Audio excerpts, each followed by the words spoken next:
Hello students, welcome back to the class. आज का नया टॉपिक यूजीआर मैम आपके सामने लेकर आई है। This is diversity in the living world. बहुत इंपॉर्टेंट टॉपिक है, बिलोंग तो करता है 9th क्लास के टॉपिक से, so it will be important for the IGS also, और साथ ही साथ एनटीएससी के लिए भी ये बहुत ज़्यादा इंपॉर्टेंट टॉपिक है। ओके, ये आपको बोर्ड के लिए भी ध्यान रखना है अपने। अगर बात करें इस टॉपिक के बारे में, जैसे कि मैंने आपको एक्सप्लेन किया, टॉपिक का नाम है diversity in the living world. तो इस टॉपिक के अंदर आज हम टॉपिक जो डिस्कस करने वाले हैं, that will be hierarchy of the classification, hierarchical classification, kingdom system of classification, 2 kingdom classification system, 3 kingdom classification system, 4 kingdom classification system and the 5 kingdom classification system, जो सबसे ज्यादा applied kingdom classification system माना जाता है। फिर हम यहाँ पर डिस्कस करेंगे जो आज के टॉपिक का स्टार रहने वाला है, प्लांट क्लासिफिकेशन। प्लांट किंगडम पढ़ने वाले हैं, प्लांट का क्लासिफिकेशन पढ़ेंगे। इस टॉपिक को मैं आपको 2 लेक्चर्स में कंप्लीट करवाऊंगी। तो फर्स्ट आज वाले लेक्चर में मैंने आपको बता दिया हम प्लांट तक पढ़ने वाले। नेक्स्ट लेक्चर के अंदर हम पढ़ेंगे अबाउट द एनिमल किंगडम, तो हम एनिमल का क्लासिफिकेशन सिस्टम पढ़ेंगे। स्टार्ट करते हैं फटाफट से टॉपिक को। सबसे पहले मेरे बारे में information. I am Urvashi Gaur Rathore, BSc MSc CSI NET JRF qualified in life sciences, NEET bio expert हूँ। 7 years ऑफ एक्सपीरियंस है मेरे पास, 7+ year एक्सपीरियंस, बहुत टाइम हो चुका है मुझे पढ़ाते हुए। मैं कोटा से बिलोंग करती हूँ, so I am born and brought up in Kota. मैं कोटा में ही पैदा हुई हूँ, मेरी पैदाइश भी कोटा से ही है। मेरी सेकेंडरी तक की, हायर सेकेंडरी तक की एजुकेशन कोटा से ही कंप्लीट हुई है। देन मैंने राजस्थान यूनिवर्सिटी से अपना एमएससी कंप्लीट किया है and I am a gold medalist from there. और मैं पिछले 2 साल से ऑनलाइन टीचिंग से एसोसिएटेड हूँ। मैं कोटा में बंसल क्लासेस के अंदर बायो की एचओडी भी हूँ। यहाँ पर ये थी छोटी सी इंफॉर्मेशन मेरे बारे में। आपको पता है टेलीग्राम चैनल पर भी आप मुझसे जुड़ सकते हैं, लिंक आपको डिस्क्रिप्शन बॉक्स में अवेलेबल है। आपको टॉपिक्स की पीडीएफ भी वहीं पर ही अवेलेबल होगी। मेरे चैनल का नाम है उन्नति। आप मुझे इस चैनल पर जुड़ सकते हैं, चैनल को सब्सक्राइब कर सकते हैं। आपको इन वीडियोस के अलावा और भी वीडियोस वहां पर आपको मिल जाएंगे। मैं धीरे धीरे कर एक एक करके टॉपिक डाल रही हूँ। मैं बहुत मेहनत कर रही हूँ, रोज मैं बहुत घंटे रिकॉर्डिंग करती हूँ। और मैं ऐसे ही और भी वीडियोस 11th के लिए, 12th के लिए, मैं 12th की लाइव क्लासेस भी लेती हूँ चैनल पर। तो आप मुझे वहां पर भी ज्वाइन कर सकते हैं। अगर आप 11th एंड 12th के स्टूडेंट हैं, तो आप 10th तक के स्टूडेंट हैं, तो मैं आपके लिए नया कुछ लेकर आई हूँ यहाँ पर। एनटीएससी का के लिए कोर्स लेकर आई हूँ, जो कि आप आईजीएसओ के लिए भी यूज कर सकते हैं। इवन ओलंपियाड के स्टूडेंट्स भी यहाँ से बहुत नॉलेज गेन कर सकते हैं। इन सब के लिए आपको चैनल पे मुझे फॉलो करना है। We will start with the topic इन सब इंफॉर्मेशन के साथ। जैसे कि मैंने आपको बताया, हम टॉपिक पढ़ने वाले हैं diversity in the living world. तो सबसे पहला टर्म जो यहाँ पर याद रखना है वो है डाइवर्सिटी। डाइवर्सिटी का मतलब क्या होता है? पहला टर्म जो हमने यहाँ पर इंट्रोड्यूस किया है हेडिंग से, दैट इज डाइवर्सिटी। डाइवर्सिटी का मतलब क्या होता है? तो आपको डाइवर्सिटी का मतलब याद रखना है वेरिएशंस। आप वेरिएशंस टर्म यूज कर सकते हो, आप डिफरेंट वेराइटीज टर्म यूज कर सकते हो कि अर्थ पर डिफरेंट वेराइटीज मौजूद होती हैं। और ये जो वेराइटीज अर्थ पर मौजूद है, ये क्या लेकर आती है? वेरिएशंस के लिए रिस्पॉन्सिबल होती हैं। क्लियर? एनिमल मौजूद है, प्लांट मौजूद है, माइक्रोब्स मौजूद है। इनके अलावा एनिमल के अंदर भी, प्लांट के अंदर भी बात करें तो डिफरेंट कैटेगरीज आर देयर। और इन सब की हमने यहाँ पर क्या की है? ग्रुपिंग की है। ये जो डाइवर्सिटी मौजूद है, डिफरेंट तरह के ऑर्गेनिज्म अर्थ पर मौजूद है, हम इन सब ऑर्गेनिज्म को ग्रुप करते हैं। और इनकी ग्रुपिंग के लिए लिविंग ऑर्गेनिज्म हमें पता है जिनके अंदर लाइफ होती है, जिनके अंदर मौजूद होता है सारा का सारा लिविंग सिस्टम। ये जो ऑर्गेनिजम्स मौजूद हैं, इनको हमने हमारे कन्वीनियंस के लिए, क्योंकि अब सोचिए, आपको स्पेसिफिक, आपके पेरेंट्स ने आपको एक स्पेसिफिक नाम दिया है, आपका एक स्पेसिफिक सरनेम है। सरनेम यहाँ पर बहुत सारे लोगों का सेम हो सकता है। शर्मा सरनेम हो गया है, जैसे मेरा गौर सरनेम है। ऐसे बहुत सारे लोगों का सरनेम सेम हो सकता है। नाम की बात करें तो हमें एक स्पेसिफिक नाम दिया गया है, नॉमेनक्लेचर किया गया है, और हमें एक स्पेसिफिक ग्रुप में रखा गया है। आप महाराष्ट्र से बिलोंग करते हैं, मैं राजस्थान से बिलोंग करती हूँ। ऐसे अगर आप साउथ इंडिया से बिलोंग करते हैं, तो डिफरेंट डिफरेंट पार्ट से बिलोंग करने वाले सबको आप डिफरेंट डिफरेंट कैटेगरीज में वहां डिवाइड कर देती हूँ। वैसे हमने डाइवर्सिटी, जो डिफरेंट वेराइटीज मौजूद है लिविंग सिस्टम के अंदर, मतलब लिविंग ऑर्गेनिजम्स की जो डिफरेंट वेराइटीज मौजूद है, उन्हें भी अपने कन्वीनियंस के लिए क्या किया है, क्लासिफाई किया है। सो डाइवर्सिटी को एक प्रॉपर क्लास में फ्रेज किया है, प्लेस किया है, और इस क्लासिफिकेशन सिस्टम को हम शॉर्ट में क्या बोल सकते हैं, ग्रुपिंग। तो हमने यहाँ पर ऑर्गेनिज्म की ग्रुपिंग की है on the basis of characters.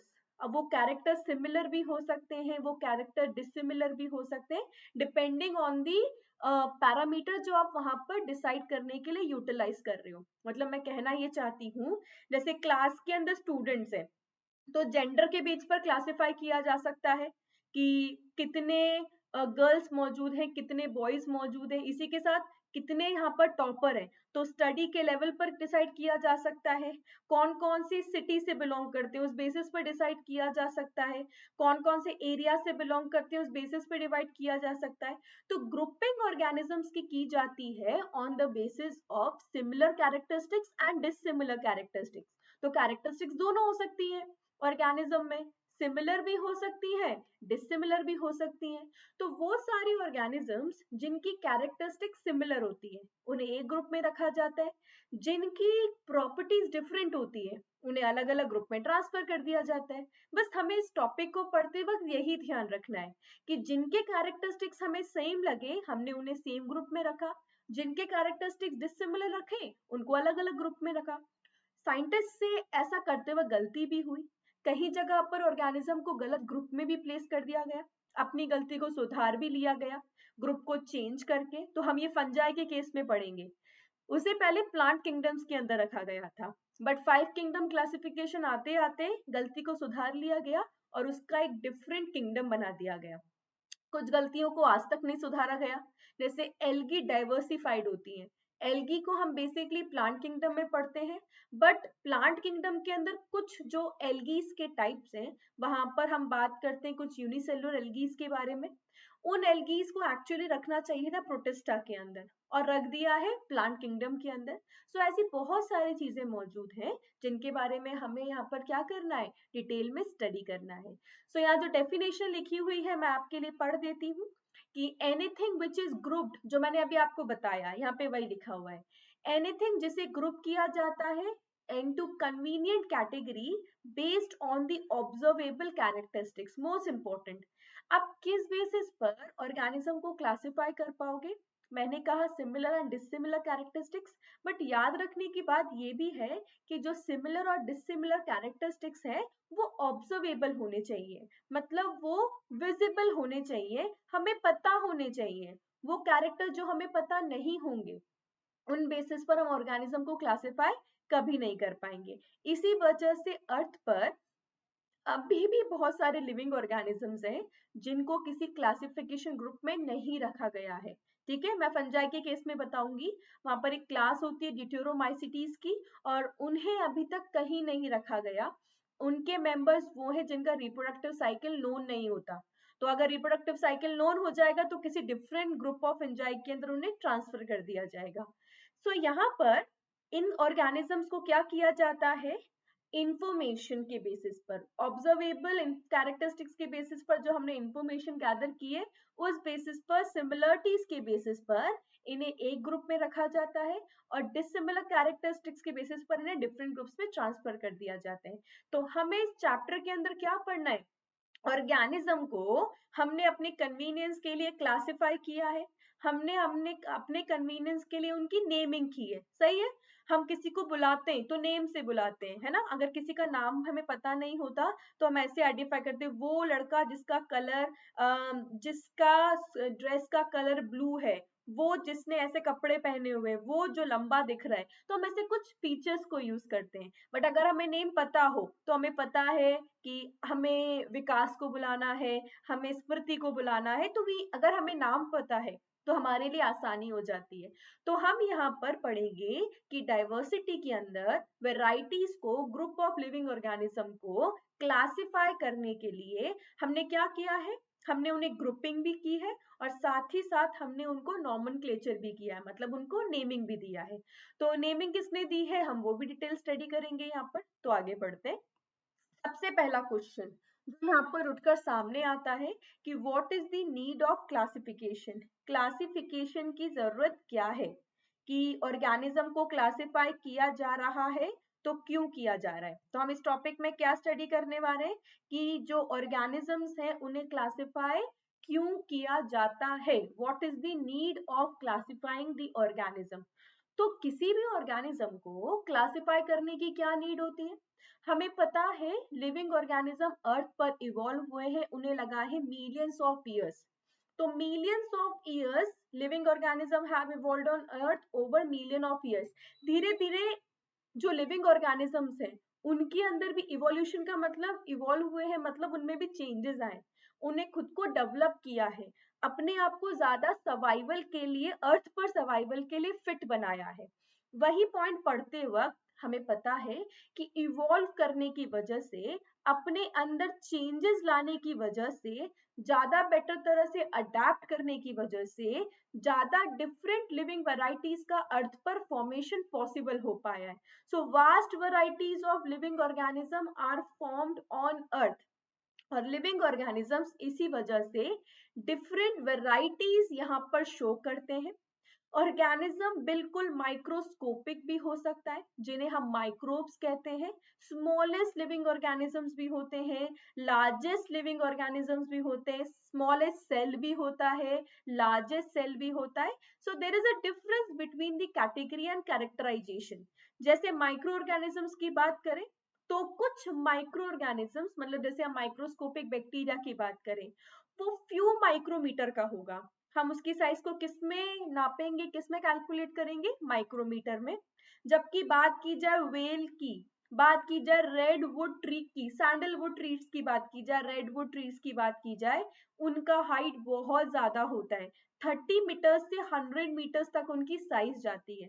तो नंबर ऑफ सेल्स डिफरेंट हो सकते हैं, उसके बेसिस पर साइज ऑफ ऑर्गेनिज्म डिसाइड हो सकता है।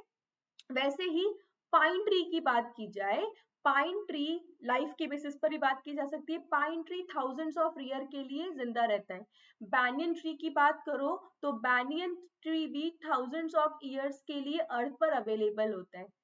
जबकि मॉस्किटो की बात करें, एक छोटा सा मच्छर, वो मॉस्किटो, वो सिर्फ कुछ दिन का मेहमान होता है। जो कुछ प्लांट्स के बारे में बात की जाए, कुछ दिन के मेहमान होते हैं। सो सबका लाइफ स्पेन भी क्या होता है, life span is also different. तो डिफरेंट लाइफ स्पेन भी होता है।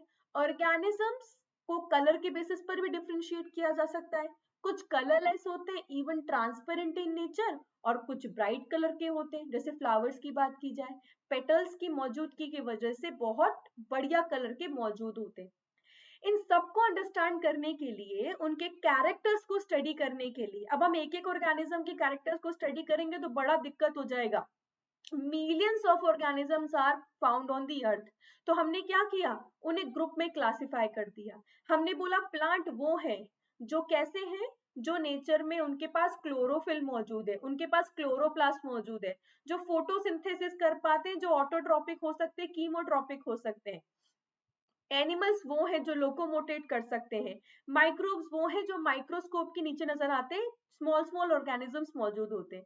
तो इन सबको स्टडी करने के लिए हमें हमारी स्टडी को और इजी बनाने के लिए, क्योंकि एक एक ऑर्गेनिज्म को स्टडी करना बहुत टफ है, बहुत हार्ड है, एक्चुअली बोलो इम्पॉसिबल है, नहीं किया जा सकता।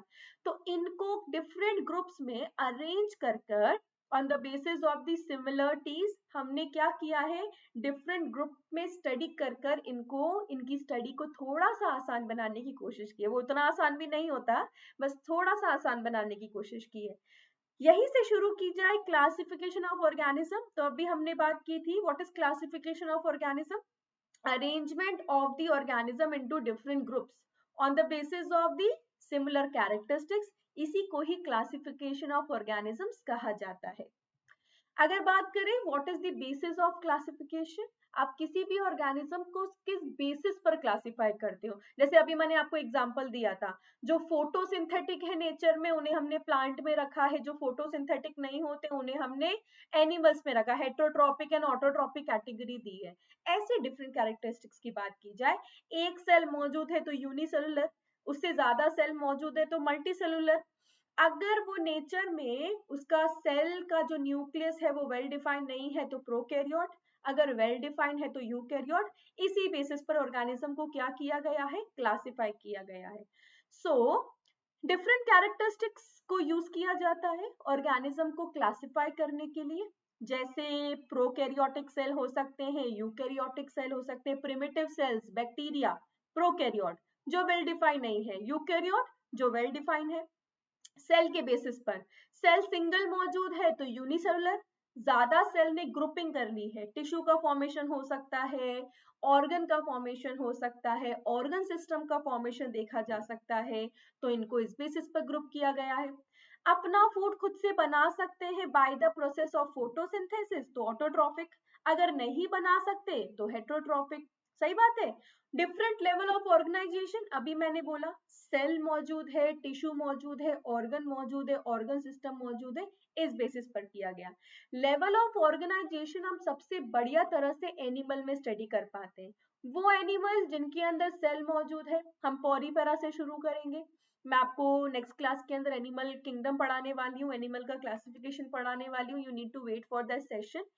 सो एनिमल किंगडम की बात की जाए तो डिफरेंट लेवल ऑफ ऑर्गेनाइजेशन देखे जा सकते हैं। किसी की बॉडी में स्पेशलाइज सेल्स अवेलेबल नहीं है, स्पेशलाइज स्ट्रक्चर मौजूद नहीं है, सबके पास लंग्स नहीं होते रेस्पायर करने के लिए, सबके पास यूं बोलिए हर तरह का स्ट्रक्चर अवेलेबल हो ये जरूरी नहीं है, पर इसका मतलब ये नहीं है कि वो ऑर्गेनिज्म लिविंग नहीं कहलाएगा। एक लिविंग ऑर्गेनिज्म को डिफाइन करने के लिए आप डिफरेंट डिफरेंट क्राइटेरिया को यूज करते हो, और सबसे बेस्ट क्राइटेरिया हम सेल को मानते हैं। जिन भी ऑर्गेनिज्म में सेल है, भले एक सेल क्यों ना हो, भले वो सेल कंप्लीट काम करता हो या ना करता हो, बट फिर भी हम उसको सेलुलर ऑर्गेनिज्म बोलेंगे। क्लियर बात? चलिए। So the characteristics used for the classification of the plant will be different from the characteristics of the classification used in the animal. बिल्कुल सिंपल सी बात है कि प्लांट को क्लासिफाई करने के लिए आप डिफरेंट कैरेक्टरिस्टिक्स यूज करोगे। क्लोरोफिल कौन सा मौजूद है प्लांट में बोला जाएगा, फ्लावर प्रोड्यूस होता है या नहीं, सीड प्रोड्यूस होता है या नहीं, रिप्रोड्यूस सेक्सुअली करता है, रिप्रोड्यूस असेक्सुअली करता है, तो अलग अलग पॉइंट्स हो जाएंगे।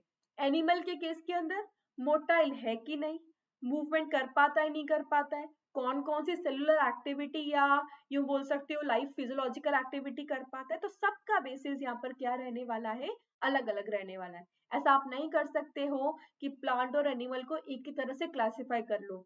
इन दोनों में जो सिमिलर चीज मिलती है वो ये है कि प्लांट और एनिमल दोनों के अंदर कैसा लेवल मिलता है, मल्टी सेलुलर लेवल वहां पे फाउंड होता है। पर हमें भूलना नहीं है, प्लांट्स के केस में, एनिमल्स के केस में मल्टी सेलुलर के साथ साथ mostly they are multi cellular, but वहां पर आपको यूनिसेलुलर ऑर्गेनिजम्स भी देखने को मिलेंगे। ठीक है, प्लांट के केस के अंदर सिंगल सेल प्लांट भी एल्गी मौजूद होती है, हम बात करेंगे उसके बारे में। क्लियर? चलिए, तो मैंने आपको क्लासिफिकेशन के बारे में बताया। मैंने आपको कहा था कि हमने ऑर्गेनिजम्स की नेमिंग पर भी काम किया है, हमने नहीं किया, साइंटिस्ट ने नॉमेनक्लेचर पर भी काम किया है, मतलब नेमिंग प्रोवाइड की है ताकि ऑर्गेनिजम्स को क्या किया जा सके, किसी स्पेसिफिक नेम से पुकारा जा सके, बुलाया जा सके। हमने हमारे काम को, हमारी स्टडी को और सिंपल करने की कोशिश की है। तो लिविंग ऑर्गेनिजम्स ये साइंटिफिक नेमिंग है। हम किस तरह की नाम नेमिंग की बात करें, नेमिंग दो तरह की हो सकती है। One is the vernacular naming, मतलब लोकल नेमिंग हो सकती है, और साथ ही साथ जो यूं कह सकते हो आप उस नेमिंग को साइंटिफिक नेमिंग भी हो सकती है। तो two types of naming system are there, और लोकल नेम जगह से जगह पर वेरी कर जाएगा, बट एक साइंटिफिक नेम यूनिवर्सली हर जगह पे अप्लाई किया जाएगा। तो हम साइंटिफिक नेमिंग सिस्टम की बात कर रहे हैं कि एक साइंटिफिक नेम दिया ताकि उस ऑर्गेनिज्म को एनीवेयर इन दी वर्ल्ड एक सिंगल नाम से वहां पर क्या किया जा सके, आइडेंटिफाई किया जा सके। सबसे पहले ये नॉमेनक्लेचर सिस्टम देने वाले साइंटिस्ट का नाम था कैरलस लिनियस। तो कैरलस लिनियस वो साइंटिस्ट हैं जिन्होंने क्या किया है, हमें नॉमेनक्लेचर सिस्टम प्रोवाइड किया है। और वो नॉमेनक्लेचर सिस्टम जो कैरलस लिनियस ने इंट्रोड्यूस किया उसे बाइनोमियल नॉमेनक्लेचर सिस्टम कहा जाता है। बाइनोमियल नॉमेनक्लेचर का मतलब, बाइनोमियल का मतलब होता है यहाँ पर यूज की गई है टू एंटिटीज। तो यहाँ पर दो एंटिटीज को यूज किया गया है, एक है जीनस और दूसरा है स्पीशीज नेम। तो यहाँ पर दो चीजें यूज की गई हैं, clear. So one is the genus and the other is the species name, और स्पेसिफिक एपिथेट भी इसे कहा जाता है। सो जो किसी भी, इनके हिसाब से क्या था कि किसी भी लिविंग ऑर्गेनिज्म का नाम, क्योंकि अगर किसी और चीज को यहाँ पर इंक्लूड किया जाएगा तो बहुत लंबा हो जाएगा, तो थोड़ा सा इजी करने के लिए नेमिंग के लिए अंदर सिर्फ दो एंटिटीज को इंक्लूड किया गया, genus and species name. So example के तौर पर बहुत सारे एग्जाम्पल आप ले सकते हो। जैसे सबसे बड़ा एग्जाम्पल हमारा लेते हैं, ह्यूमन बींग्स की बात की जाए, मैं आपको एनिमल्स के साथ साथ प्लांट्स के एग्जाम्पल भी बता दूंगी। Scientific name of human, homo sapiens. तो हमें होमो सेपियंस कहा जाता है। Homo is our genus and sapien is the name of the species. तो होमो तो जीनस होता है और सेपियंस किसका नाम है, स्पीशी का नेम होता है। Am I clear. यहाँ पर आपको याद रखना है कि जीनस का जो पहला लेटर, इसके लिए कुछ हमने यहाँ पर रूल्स की भी बात की है। तो रूल्स कौन से हैं कि जीनस का पहला लेटर हमेशा कैसा होना चाहिए, कैपिटल में होता है, जबकि स्पीशी को किस में लिखा जाता है, लोअर कैप्स के अंदर लिखा जाता है। जब हम इसको टाइप करेंगे तो हम इटालियन यूज करेंगे, और अगर मैं हाथ से लिख रही हूँ, हैंड रिटन है, तो यहाँ पर अंडरलाइन को यूज करूंगी। क्लियर हो गया। यूज क्या करना है मैंने आपको यहाँ पे बता ही दिया है। इसके अंदर पीछे की तरफ साइंटिस्ट का नेम भी जोड़ा जा सकता है। तो यहाँ पर अगर कैरलस लिनियस ने नाम दिया तो लिन को यहाँ पे जोड़ा जा सकता है। ऐसे ही नीम की बात करें तो नीम का बायोलॉजिकल नेम है, बॉटनिकल नेम, प्लांट है वो तो बॉटनिकल नेम, एनिमल है तो zoological name. Botanical name azadirachta indica है, इंडिका इंडियन स्पीशी की बात कर रही हूं मैं। Mango, mangifera indica. ऐसे ही डिफरेंट एनिमल्स और प्लांट्स के क्या दिए जा सकते हैं, नेम्स दिए जा सकते हैं। ठीक है, तो एक नाम है प्लांट का, लिख देती हूँ, मैंने कहा मैंजीफेरा इंडिका। ये किसका नाम है, this is the botanical name of mango. Okay, Indian species की बात मैं यहाँ पर कर रही हूँ। वैसे ही तो नॉमेनक्लेचर याद रहेगा कि दी नॉमेनक्लेचर सिस्टम क्यों दिया गया था, ताकि सारे ऑर्गेनिज्म को स्पेसिफिक नेम दिया जा सके। यहाँ पर यूज किए जाने वाला सिस्टम बाइनोमियल नॉमेनक्लेचर होता है, जहाँ पे दो एंटिटीज मतलब जीनस और स्पीशी को यूज किया जाता है। इंट्रोड्यूस किसने किया था, साइंटिस्ट का नाम है कैरलस लिनियस, और इन्होंने यहाँ पर जो सिस्टम दिया उसके कुछ रूल्स मैंने आपको बता दिए कि जीनस और स्पीशी को काउंट किया जाएगा। अगर हैंड रिटन है तो अंडरलाइन करूंगी, अगर टाइप किया है तो बोल्ड में रखूंगी। जीनस का पहला लेटर कैपिटल में रहेगा और स्पीशी का स्मॉल में रहेगा। क्लियर हो गया। चलिए आगे हम बात करते हैं, क्लासिफिकेशन और इवोल्यूशन को आपस में जोड़ने की कोशिश करते हैं। मैंने आपको चैप्टर अभी टॉपिक शुरू करने से पहले भी इसके बारे में इन्फॉर्म किया है कि क्लासिफिकेशन को हमने क्लासिफाई क्यों किया है, क्योंकि इवोल्यूशन की वजह से स्पीशीज के अंदर, जीनस के अंदर क्लास क्या आया है, चेंजेस आए हैं। जो आप कह सकते हो अर्थ पर मौजूद लिविंग ऑर्गेनिज्म ने खुद को क्या किया है, ज्यादा बेटर तरह से अडेप्ट किया है। अगर हम पहले के ऑर्गेनिजम्स की बात करें, हमें पता है एट द मोमेंट, मैं आपको हेरिडिटी एंड इवोल्यूशन चैप्टर में बताऊंगी कि हमारी बॉडी में बहुत सारे चेंजेस देखने को मिले हैं। आज के तौर पर हम कहते हैं हमारी बॉडी में वेस्टिजियल ऑर्गन मौजूद है, जैसे कि hair on the pinna males में मौजूद होता है। पिन्ना का जो बाहर इनका बड़ा होना साउंड कलेक्ट करने के लिए, हमारी बॉडी में वर्मीफॉर्म अपेंडिक्स का मौजूद होना, पहले साइज का नेल बड़ा हुआ करता था, हमारे टीथ के अंदर कैनाइन का, इंसीजर्स का जो शार्प होते थे टीथ, जो फ्लैश कटिंग में यूज होते थे, उनका शेप बड़ा होता था। तो ये धीरे धीरे क्या हुआ, इनमें चेंजेस आते गए। ऐसे हमारे अंदर के ही नहीं और भी ऑर्गेनिजम्स में चेंजेस आते गए। सो बाय द टाइम ऑर्गेनिज्म ने क्या किया, अपने आप को इवॉल्व किया, और ये इवोल्यूशन करने में उसको क्या लगे, मिलियंस ऑफ ईयर्स लगे। अडेप्टेशन सडन हो सकता है, कुछ टाइम के लिए हो सकता है, but evolution large scale adaptation होते हैं।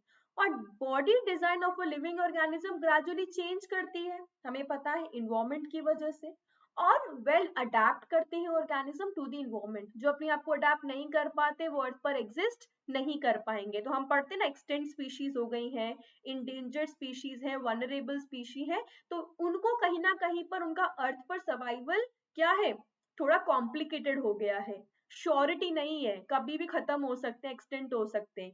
तो इन दैट केस ये इस वजह से हो पा रहा है क्योंकि उनकी अडेप्टेशन रेट क्या हो चुकी है, कम हो चुकी है।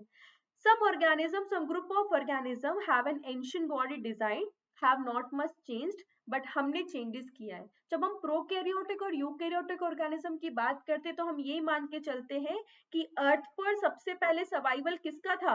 प्रोकैरियोटिक सेल का। जब एक प्रोकैरियोटिक सेल ने इवोल्यूशन शो किया तो एक वेल डेवलप्ड सेल का फॉर्मेशन हुआ, मतलब यूकैरियोटिक सेल का क्या देखा गया? फॉर्मेशन देखा गया। क्या पॉइंट समझ में आ गया? तो some group of organism have an Asian body design, ज्यादा चेंजेस देखने को नहीं मिलते हैं during evolution, and have a simple form and structure. These organisms are called primitive और lower organisms. इन organisms को क्या कहा जाता है? इन्हें primitive या फिर lower organisms कहा जाता है। Some organisms have acquired their body design relatively recently. कुछ ने अपनी बॉडी डिजाइन को जो अभी है मौजूद वो रिसेंटली उनके पास उनको मिली है, जैसे हमारी बात करें।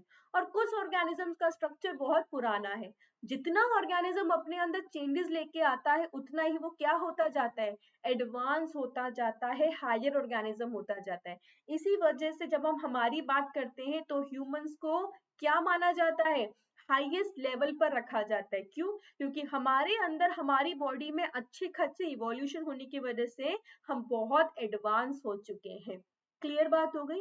तो आपको याद रखना है point exam point of view से कि क्लासिफिकेशन और इवोल्यूशन आपस में कैसे कनेक्टेड है। तो आपको क्या याद रखना है कि इवोल्यूशन होने की वजह से डिफरेंट डिफरेंट वैरायटीज अर्थ पर फॉर्म होती है, और इन डिफरेंट वैरायटीज के फॉर्म होने की वजह से इन्हें कुछ कैरेक्टरिस्टिक्स के बेसिस पर, सिमिलर कैरेक्टरिस्टिक्स के बेसिस पर क्लासिफाई करने की जरूरत होती है, और इसी के लिए हम किसे यूज करते हैं?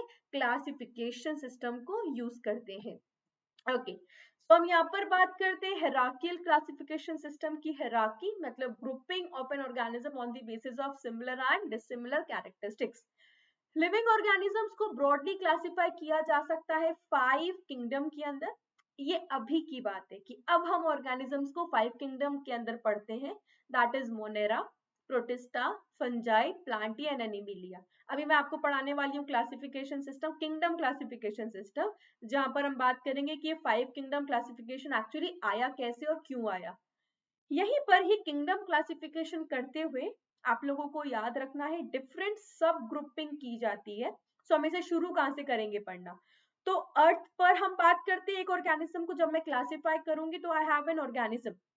सो यहाँ पर यूनिट ऑफ क्लासिफिकेशन किसे माना जाएगा? So what will be the unit of classification? The basic unit of classification species को बोला जाता है। सिमिलर स्पीशीज, स्पीशी कौन है? अगर स्पीशीज की डेफिनेशन देने को बोला जाए तो this is the group of organisms जो आपस में क्या कर पाते हैं? रिप्रोड्यूस कर पाते हैं। तो ये वो ऑर्गेनिजम्स है जो क्या कर पाएंगे?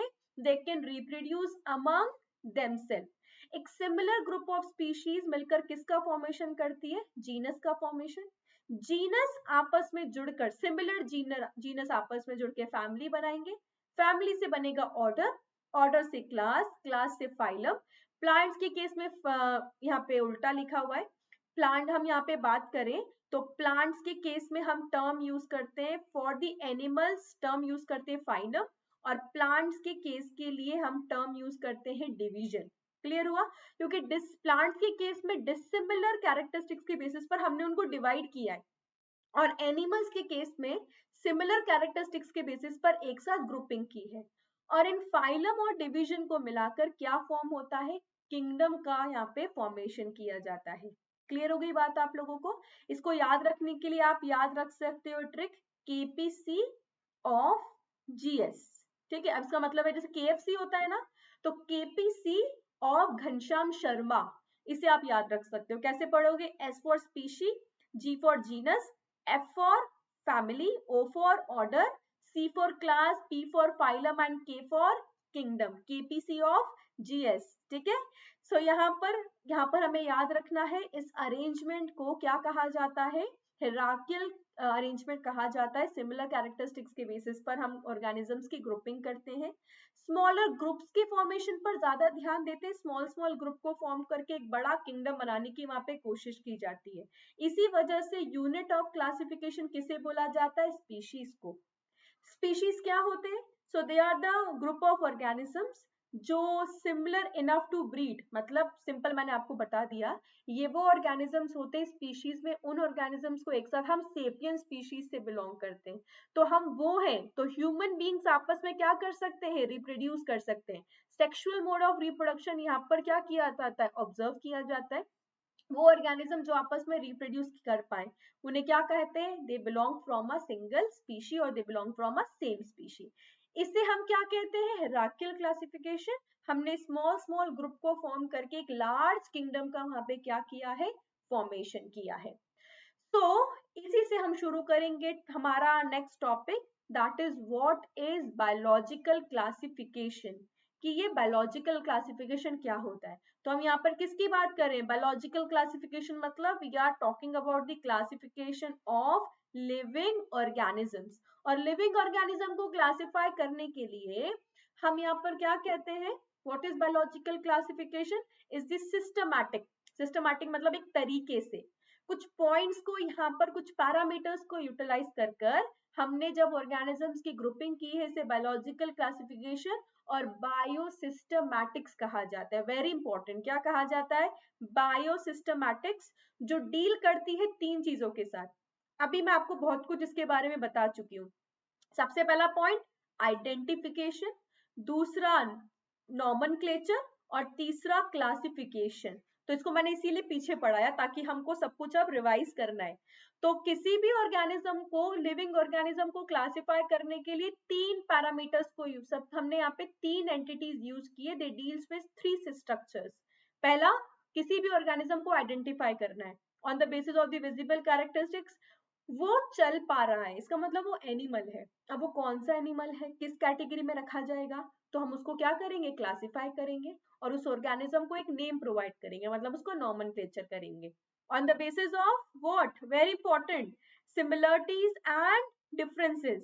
सिमिलरिटीज के बेसिस पर एक ग्रुप में रखा जाएगा, डिसिमिलरिटीज के बेसिस पर उन्हें अलग अलग ग्रुप में रखा जाएगा। ओके, तो अगर हम क्लासिफिकेशन की बात करें, so there are three different system of classification. कितने सिस्टम है, so there are three different system of classification. Three different systems यहाँ पे हमें provided है। पहला artificial classification, artificial system दिया गया था on the basis of morphological characters. morphological characters मतलब external characters। जैसे प्लांट्स की बात करें, उसकी लीव्स दिखने में कैसी है, उसकी रूट्स दिखने में कैसी है, उसका स्टेम दिखने में कैसा है, this is the external characteristics. तो एक्सटर्नल कैरेक्टर्स के बेसिस पर ऑर्गेनिज्म को क्लासिफाई करना इज आर्टिफिशियल क्लासिफिकेशन सिस्टम।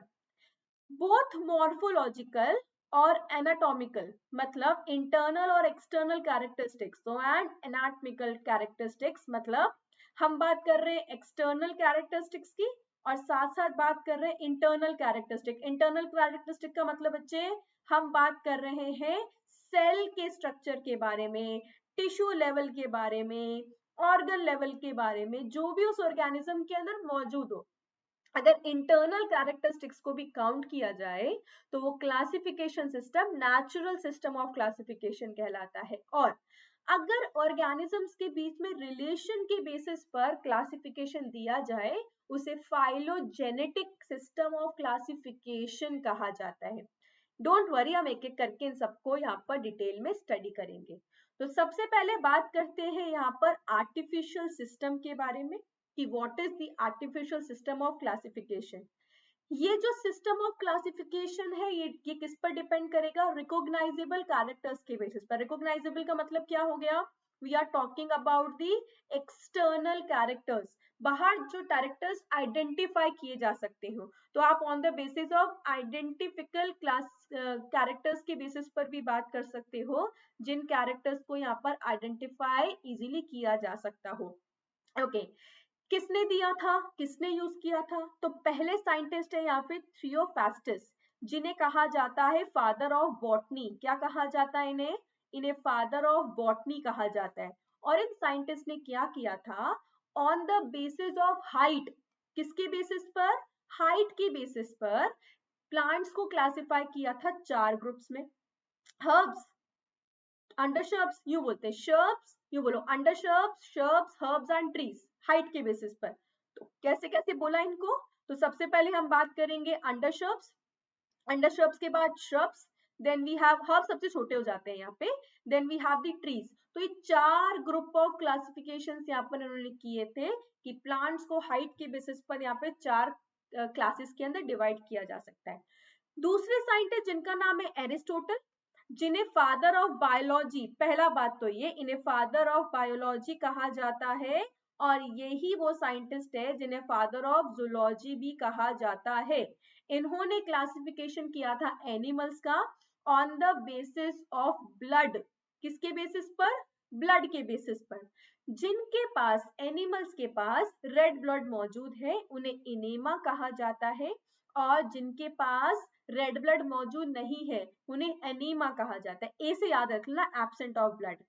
वो ऑर्गेनिजम्स जो अंडे दे पाते, they can lay the egg, उन्हें ओविपेरस कहा था, और जो बर्थ दे give birth to the young ones उन्हें विविपेरस कहा था। तो उन्हें बोला या तो उनके पास क्या, या तो गो पहले कैरेक्टरिस्टिक्स, तो या तो उनके पास रेड ब्लड होगा, या तो फिर उनके पास रेड ब्लड नहीं होगा। जिनके पास रेड ब्लड है वो इनेमा, और जिनके पास रेड ब्लड नहीं है वो एनीमा।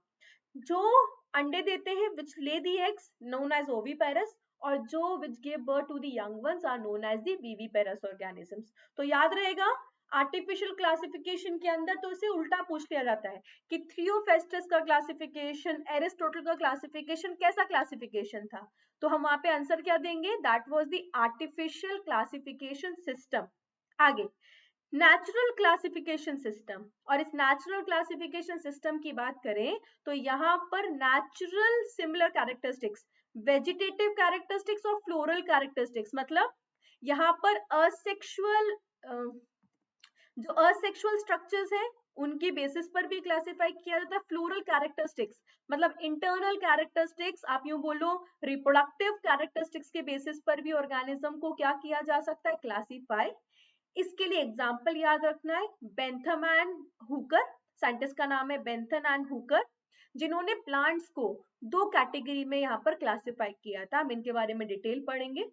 इन्होंने बोला था या तो प्लांट नॉन फ्लावरिंग होंगे, फ्लावर का प्रोडक्शन नहीं करेंगे, फ्लावर उनमें मौजूद नहीं होगा, उन्हें क्रिप्टोगेम्स कहा जाएगा, क्रिप्टोगैम्स कहा जाएगा।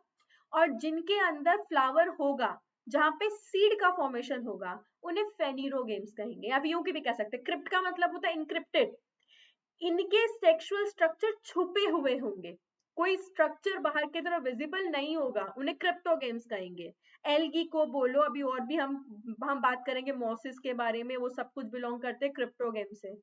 और वो जिनके अंदर सीड का फॉर्मेशन देखा जाएगा उन्हें कहा जाता है phanerogams, which are the seed bearing plants. आगे, अगला हमारे पास क्लासिफिकेशन सिस्टम है। It is a system of classification based on the evolutionary and genetic relationship of an organism in addition to the natural characteristics. मतलब मैंने अभी आपको बोला था कि ये वो क्लासिफिकेशन सिस्टम है जहां पर हम ऑर्गेनिजम्स के बीच में रिलेशनशिप को भी स्टडी करेंगे, जेनेटिक रिलेशनशिप को स्टडी करेंगे। ये क्लासिफिकेशन यूज किया था, साइंटिस्ट का नाम है एंगलर एंड प्लांटर ने, जिन्होंने बैक्टीरिया को क्लासिफाई किया था और प्लांट्स को क्लासिफाई किया था डिफरेंट डिविजन्स के अंदर। इन्होंने 14 डिफरेंट डिविजन्स में डिवाइड किया था। जैसे एग्जांपल एम्ब्रियोफाइटा, आपने पढ़ रखा है, बस आपने हेडिंग नहीं पढ़ी होगी। एम्ब्रियोफाइटा वो जिनके अंदर एम्ब्रियो का फॉर्मेशन देखा जाता है, जिसमें इंक्लूड किया जाता है किसको? जिम्नोस्पर्म्स को और एंजियोस्पर्म को। तो ये कहलाता है फाइलोजेनेटिक सिस्टम, जहां पर इवोल्यूशनरी रिलेशनशिप, एक लाइन याद रखनी है कि system based on the evolutionary relationship. हमारे 5 किंगडम क्लासिफिकेशन सिस्टम में भी इसे यूटिलाइज किया जाता है। चलिए, तो किंगडम क्लासिफिकेशन सिस्टम हम शुरू करते हैं। हम किंगडम क्लासिफिकेशन सिस्टम में पढ़ने वाले हैं 2 kingdom classification, then 3 kingdom classification, 4 kingdom classification and 5 kingdom classification system क्या होता है। Most applicable will be the 5 kingdom classification.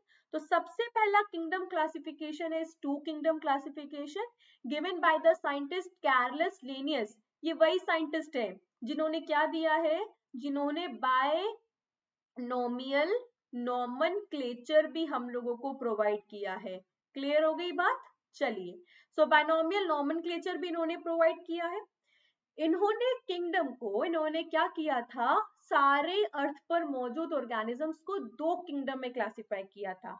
इन्होंने बोला एक होते हैं प्लांट जो अपना खाना खुद से बना सकते हैं, जो नेचर के अंदर ऑटोट्रॉफिक होते हैं, उन सबको एक साथ रख दो, ठीक है। जिनके पास सेल वॉल मौजूद है उन्हें एक साथ रख दो। तो इन्होंने ऑन द बेसिस ऑफ जिन के पास भी सेल वॉल मिलती है, वो जो नेचर में ऑटोट्रॉफिक होते हैं, उन सबको एक साथ यहाँ पर रख दिया जाए। तो इन्होंने बैक्टीरिया को, माइकोप्लाज्म को, फंजाई को और फोटोसिंथेटिक प्लांट को एक ही कैटेगरी में रख दिया था, that was the kingdom Plantae. और एनिमल वो जो यूनिसेलुलर और मल्टीसेलुलर एनिमल्स को इंक्लूड करते हैं, वो जो क्या कर पाते हैं, लोकोमोशन शो कर पाते हैं, ये वो है जो नेचर में हेट्रोट्रॉफिक होते हैं, या ये वो है जिनके अंदर सेल वॉल मौजूद नहीं होती है। क्लियर? तो ये था two kingdom classification system. Second है हमारे पास three kingdom classification system given by Ernst Haeckel. इन्होंने किंगडम क्लासिफिकेशन दिया सबसे पहले तीन, तो प्लांटे और एनिमिलिया तो हमारे पास ऑलरेडी मौजूद था। एक और अब दिक्कत क्या थी टू किंगडम क्लासिफिकेशन के साथ, कि हेट्रोट्रॉपिक ऑर्गेनिजम्स को भी वही इंक्लूड कर लिया गया था। क्लियर? फंजाई ये खुद का खाना नहीं बना पाती है, हेट्रोट्रॉपिक होती है। बैक्टीरिया, सारे बैक्टीरिया नेचर में माइक्रोब होता है, तो यहाँ पर आप प्लांट के अंदर सब माइक्रोस्कोपिक ऑर्गेनिज्म को कैसे रख पा रहे हो। तो यहाँ पर प्रोटिस्ट इन्होंने नया किंगडम बनाया, जिसको यहाँ पे गड़बड़ हो गई थी, ये गड़बड़ जो आज तक चली हुई आ रही है, ये एक तरह का मिक्स्ड किंगडम है। तो इन्होंने क्या बोला, इन्होंने उल्टा क्लासिफिकेशन किया। इन्होंने बोला कि जो मल्टी सेलुलर एनिमल होते हैं, लोकोमोटेट कर पाते हैं, एनिमल की कैरेक्टरिस्टिक्स रखते हैं, उनको एनिमेलिया में रखा। जो फोटोसिंथेटिक प्लांट होते हैं, मल्टी सेलुलर फोटोसिंथेटिक प्लांट होते हैं, मल्टी सेलुलर टर्म याद रखना है, उनको प्लांट में रखा। और वो जो नेचर में यूनिसेलुलर होते हैं, कॉलोनियल यूकेरियोट होते हैं, यूकेरियोट, प्रोकैरियोट्स के बारे में कोई बात नहीं की है, उनको रख दिया है एल्गी, फंजाई, प्रोटोजोआ में। बाद में पता लगा कि बैक्टीरिया तो नेचर में वेल डिफाइंड सेल नहीं होता, ये तो नेचर में कैसा होता है, ये नेचर में प्रोकैरियोटिक होता है, तो इसके साथ भी ये गड़बड़ हो गई। आगे हम चलते हैं फोर किंगडम क्लासिफिकेशन पे, given by the scientist Copeland. इन्होंने क्या किया, तो गड़बड़ वही थी, प्रोकैरियोटिक और यूकैरियोटिक को अर्नेस्ट हेकल अलग नहीं कर पाए थे, इन्होंने इनको नहीं छेड़ा। मल्टीसेलर हेटरोट्रॉपिक यूकैरियोट यहाँ पे रख दिए, मल्टीसेलर ऑटोट्रॉपिक यूकैरियोट यहाँ पे रख दिए, यूनिसेलर यूकैरियोट प्रोटिस्टा में रख दिए, और यूनिसेलुलर और फिलामेंटस प्रोकैरियोट्स के लिए बना दिया मोनेरा। तो मोनेरा इंक्लूड करता है सारे के सारे well dedicated to the prokaryotes और a non well defined cell structure वाले लिविंग ऑर्गेनिजम्स के लिए। सो बैक्टीरिया को, इसे बैक्टीरियल किंगडम भी कहते हैं, सारे बैक्टीरिया को मोनेरा में रखा जाता है। Mycoplasma, cyanobacteria, bacteria, you bacteria, true bacteria सब इसी से बिलोंग करते हैं। तो कहा जाए फोर किंगडम क्लासिफिकेशन खुद में अच्छा खासा किंगडम था। अब दिक्कत क्या हो गई, अगले साइंटिस्ट आए जो हमारे पास next kingdom classification given by the scientist R.H. Whittaker, जिसे फाइव किंगडम क्लासिफिकेशन सिस्टम कहा जाता है। क्लासिफिकेशन बेस्ड ऑन कुछ मेजर कैरेक्टरिस्टिक्स पर बेस्ड है। कॉम्प्लेक्सिटी वेरी इंपॉर्टेंट, यहाँ से क्वेश्चन पूछे जा चुके हैं, तो आपको याद रखना है कॉम्पिटिटिव एग्जाम्स के लिए। Complexity of the cell structure, पहला पॉइंट, सेल किस तरह का है। तो पहला पॉइंट जो उन्होंने क्लासिफिकेशन में यूज किया, एक पैरामीटर, एक पेपर पे पैरामीटर लिख लिए कि ये पैरामीटर हमको क्या करने हैं, इंक्लूड करने हैं।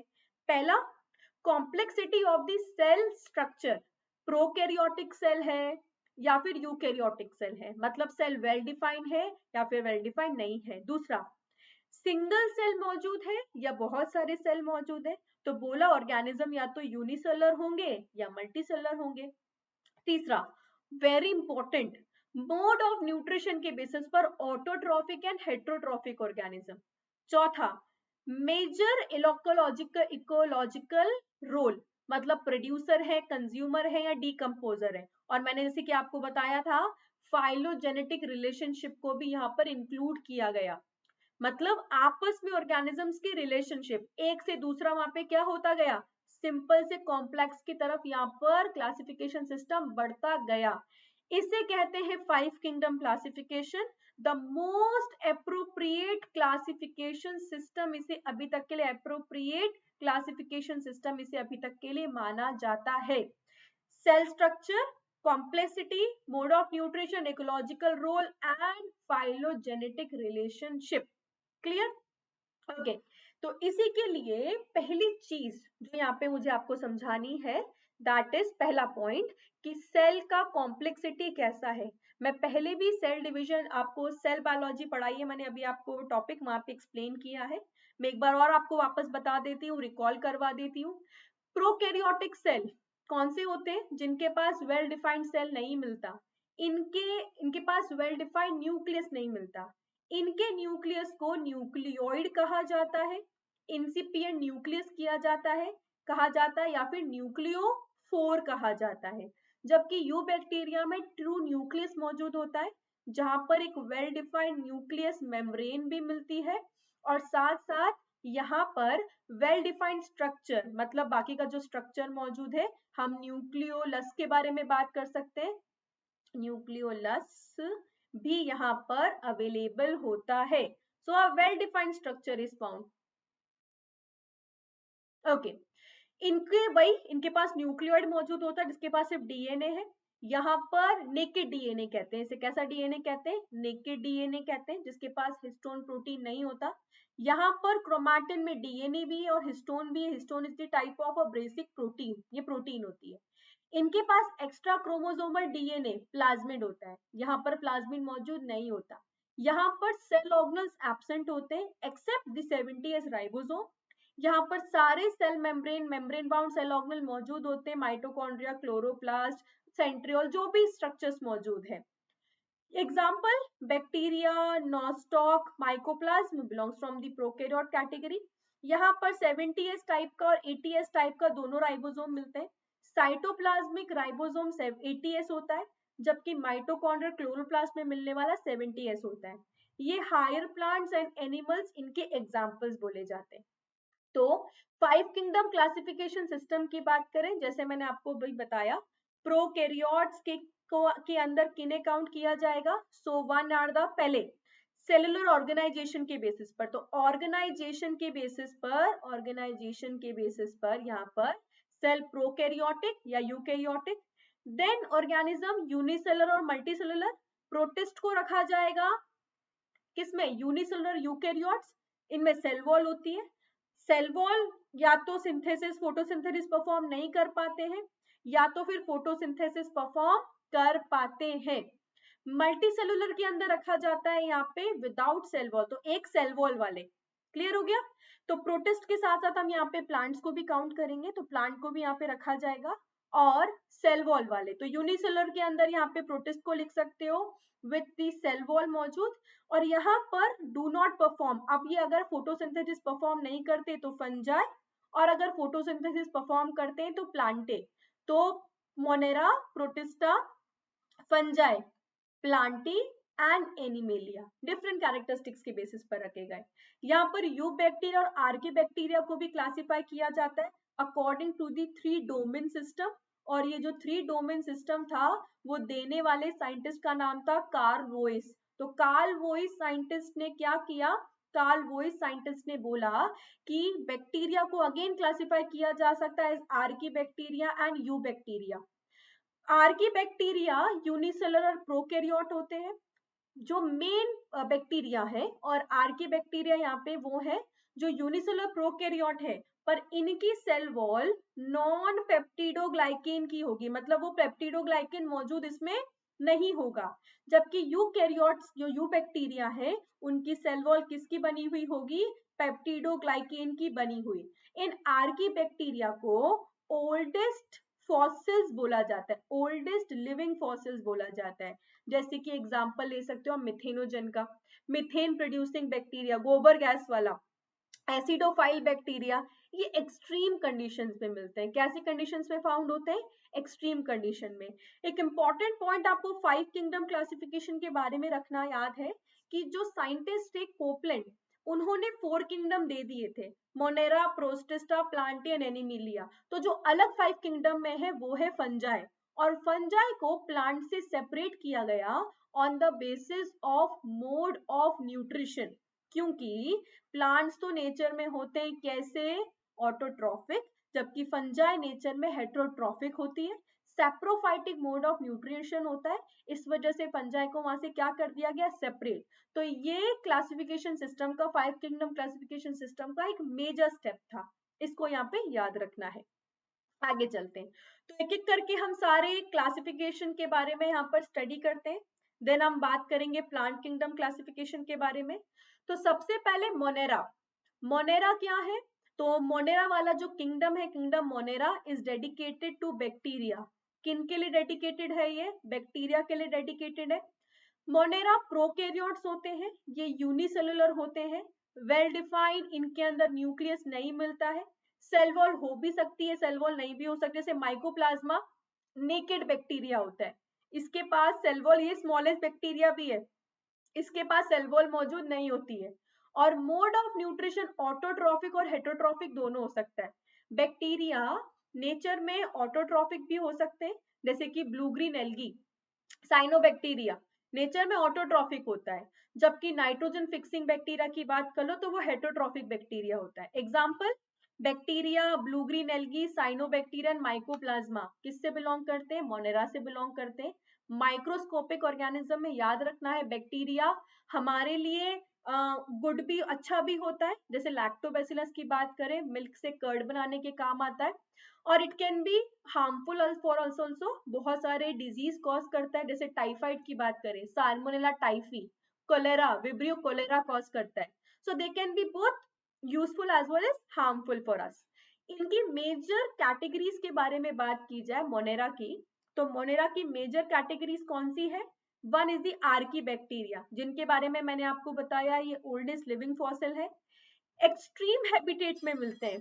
कैसे हैबिटेट में, एक्सट्रीम हैबिटेट में फाउंड होते हैं, जैसे कि हेलोफाइल्स, हाई सॉल्ट कंसंट्रेशन में मिलने वाले, थर्मो एसिडोफाइल्स, हॉट स्प्रिंग में मिलने वाले, कहाँ मिलने वाले, हॉट स्प्रिंग में मिलने वाले, और मिथेनोजेंस, रुमिनेंट्स कैटल्स जो होती है उनके स्टमक में भी एग्जिस्ट करते हैं, जो गोबर होता है ना उसके अंदर एग्जिस्ट करते हैं ये वहां पर, तो उनके रुमिनेंट्स के गट में भी एग्जिस्ट करते हैं, और इनका काम होता है related to the methane production. Eubacteria, जिन्हें ट्रू बैक्टीरिया भी कहा जाता है, और इनकी कैटेगरी से different types of bacteria are there, जैसे विब्रियो कोलेरा की मैंने अभी बात बताई थी, माइकोबैक्टीरियम यहाँ से बिलोंग करता है। साइनोबैक्टीरिया, नॉस्टॉक एंड एनाबीना, ये फोटोसिंथेटिक भी होते हैं, और साथ साथ में ये नाइट्रोजन फिक्सिंग बैक्टीरिया भी है, तो नाइट्रोजन का फिक्सेशन कर पाते हैं। इंपॉर्टेंट पॉइंट आप लोगों को याद रखना है। आगे नेक्स्ट कैटेगरी हमारे पास अवेलेबल है प्रोटिस्टा की। प्रोटिस्ट या प्रोटिस्टा मैंने आपको पहले बताया था, ये वो किंगडम है जहां पर आपको देखने को तो मिलेंगे यूनिसेलुलर ऑर्गेनिजम्स, जो नेचर में जिनका वेल डिफाइंड सेल मिलेगा, प्रोकैरियोट्स, बट ये वाला किंगडम नेचर में डाइवर्सिफाइड है, यहाँ पर ऐसे ऑर्गेनिज्म भी एग्जिस्ट करते हैं जिनकी प्रॉपर्टीज प्लांट से मिलती है, ऐसे ऑर्गेनिज्म भी एग्जिस्ट करते हैं जिनकी प्रॉपर्टी एनिमल से मिलती है, और ऐसे ऑर्गेनिज्म भी एग्जिस्ट करते हैं जो प्लांट और एनिमल के बीच में लिंक फॉर्म करते हैं, जिन्हें युगलीना कहा जाता है। क्या कहा जाता है, युगलीना। अगर लाइट मौजूद है तो फोटोसिंथेसिस कर पाएंगे, नहीं मिलेगी तो हेटेरोट्रॉफिक मोड ऑफ न्यूट्रिशन करेंगे, सेल वॉल मौजूद होती है, प्लांट का कैरेक्टरिस्टिक्स होता है। सो प्रोटिस्ट नेचर में यूकैरियोट होते हैं, यूनिसेलुलर होते हैं, ज्यादातर एक्विटिक होते हैं, इनकी बॉडी पर स्मॉल अपेंडेजेस मिलते हैं जो इन्हें मोटाइल बनाते हैं, तो सबके पे नहीं मिलते, कुछ पे मिलते हैं। तो ये जो प्रोटोजोआ होंगे जिन्हें एनिमल लाइक प्रोटिस्टा कहा जाता है, क्या कहा जाता है, एनिमल लाइक प्रोटिस्टा कहा जाता है, ये नेचर में लोकोमोटेट कर सकते हैं, इसलिए एनिमल लाइक कहा जाता है। इनके पास मौजूद होता है सीलिया और फ्लैजेला, जैसे पैरामीशियम की बॉडी पर सीलिया, अमीबा की बात करो, अटैचमेंट सूडोपोडिया का फॉर्मेशन कर पाता है, ये फ्लैजिलेटेड भी होते हैं, इनके स्पोर्स फ्लैजिलेटेड होते हैं, ये मूव कर पाते हैं। मोड ऑफ न्यूट्रिशन जैसे कि मैंने आपको बताया, ऑटोट्रॉफिक भी हो सकता है, हेटेरोट्रॉफिक भी हो सकता है। एल्गी, एक्चुअली यहाँ पे लिखना चाहिए माइक्रो एल्गी, स्मॉल एल्गीज को जो यूनिसेलुलर नेचर में होती है उन्हें यहाँ काउंट किया जाता है। डाई एटम्स, डाइनोफ्लैजिलेट्स कहते हैं, क्या कहते हैं? डाइनोफ्लैजिलेट्स, वो भी यहीं से बिलोंग करते हैं। और प्रोटोजोआ मैंने आपको बता दिए, even euglena is also included there. तो इसके कौन कौन से मेंबर्स हैं यहाँ पर आपको नजर आ रहे होंगे। पहले क्राइजोफाइट्स, ये क्राइजोफाइट्स वही है, तो क्राइजोफाइट्स लाइक गोल्डन एल्गीज यहाँ पर ही इंक्लूड की जाती है। तो डाई एटम, एटमीशियस अर्थ, सिलिका मौजूद होता है इसकी सेल वॉल के अंदर, क्या मिलता है? सिलिका कंटेंट होता है, ये डायटोमिशियस अर्थ का फॉर्मेशन करता है। डाइनोफ्लैजिलेट्स, जैसे एग्जांपल दे रखे हैं यहाँ पे गॉनलेक्स एंड नॉक्टिला का, ये भी यहाँ पे डाइनोफ्लैजिलेट्स है। यूग्लिनॉइड्स मैंने आपको बताया था, ये link between plant and animal kingdom कहलाते हैं। तो ये प्लांट और एनिमल किंगडम के बीच में लिंक कहलाते हैं क्योंकि दोनों की प्रॉपर्टीज मौजूद होती है। Slime moulds, paramecium is actually, अगर हम बात करें नॉट पैरामीशियम, प्लाज्मोडियम की बात करें तो प्लाज्मोडियम इज अ ग्रुप, वो एक सिंगल ऑर्गेनिज्म नहीं है। प्लाज्मोडियम क्या कॉज करता है? मलेरिया कॉज करता है, करेक्ट। वहां पर बहुत सारे स्लाइमोल्ड्स आपस में आके एग्रीगेट कर जाते हैं। तो slime mould is also an group, belongs from the group protista. और मैंने आपको बताया था प्रोटोजोआ के बारे में, that are the animal like organism. तो एनिमल लाइक प्रोटिस्टा इन्हें कहा जाता है। जैसे एग्जांपल यहाँ पर दे रखे हैं amoeba, paramecium, Trypanosoma, Plasmodium. Amoeba को आप जानते हैं, पैरामीशियम हमें पता है इसके पास 2 न्यूक्लियस मौजूद होते हैं। ट्रिपेनोसोमा क्या कॉज करता है? स्लीपिंग सिकनेस कॉज करता है, अफ्रीकन स्लीपिंग सिकनेस भी कह सकते हैं। प्लाज्मोडियम मलेरियल पैरासाइट, याद है? तो ये क्या कॉज करता है? It's an malarial parasite. Parasite ये क्या कॉज करेगा? ये मलेरिया कॉज करेगा, करेक्ट। अगला है हमारे पास फंजाई।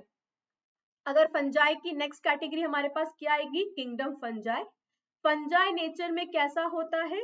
यूकैरियोटिक होता है, यूनिसेलुलर होता है, यूनिसेलुलर मल्टीसेलुलर दोनों हो सकते हैं इसके मेंबर्स। यीस्ट के बारे में बात की जाए तो yeast is a unicellular fungi. Yeast क्या है? Unicellular fungi.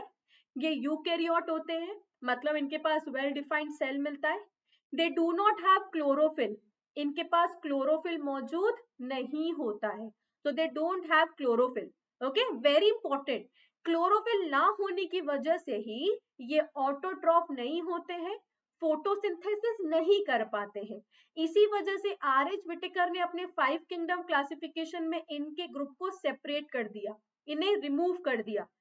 Can not prepare their food, और ये नेचर में हेट्रोट्रॉप्स होते हैं। हेट्रोट्रॉप्स का मतलब क्या हो गया कि ये दूसरे ऑर्गेनिजम्स पे डिपेंड करते हैं अपने फूड के लिए। और मोड ऑफ न्यूट्रिशन यहाँ पर होता है सैप्रोफाइटिक। तो मोड ऑफ न्यूट्रिशन कैसा है यहाँ पर? Saprophytic in nature. That means they will be feeding on the decaying organic matter. किस पर फीड करेंगे?